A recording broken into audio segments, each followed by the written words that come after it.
There was a time when I was ready to fight. I was visiting my former roommate in St. Paul during a month when 2 Minnesota college girls had gone missing. That night, my friend Colleen and I went out to the St. Paul rail yard. We walked among the trains, still and silent, on the tracks that broadcast out in all directions. We sat in an empty boxcar drinking a beer, talking about the missing girls, and the way all the news articles implied that they were sluts who got what they deserved. Swaggering and indignant, we started out across the trestle, over the Mississippi.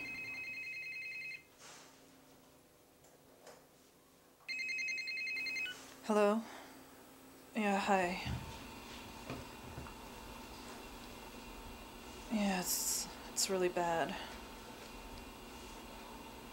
No, I'm not coming tonight. I'll bring it next week. Yeah. Okay.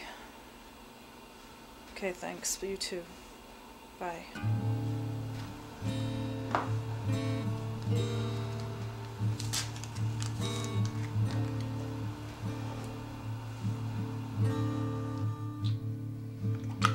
The drop to the river was 100 feet, at least, and the trestle spanned about 100 yards.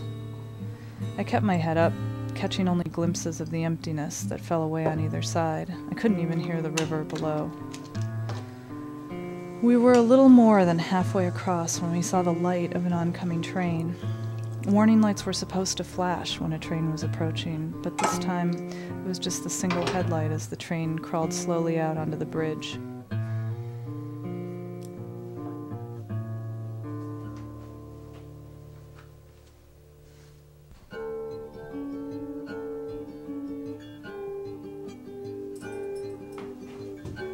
We looked back, trying to decide if we should retreat, checking for trains coming from that direction. Then stepped over onto the adjacent track, over the foot-wide crevice between the two sets of tracks, and sat down on the trestle, waiting for the train to pass.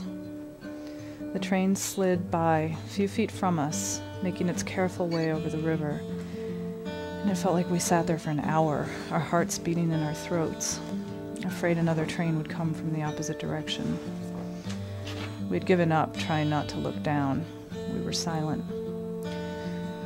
Finally, the train passed, and it was quiet and still on the trestle again. We got to our feet and covered the distance to the other side of the river, feeling like we'd escaped something big. We planned to walk out a little further to a frontage road that curved around and back to the spot where we had left Colleen's car, avoiding the river altogether. We stayed on the tracks, glancing back over our shoulders now and then to make sure another train wasn't sneaking up from behind. On either side of the tracks, there were about 15 feet of tall grass, banked by a cement wall on the right, and a thicket of brambles on the left. We had walked a short way into the darkness when we saw the headlights approaching.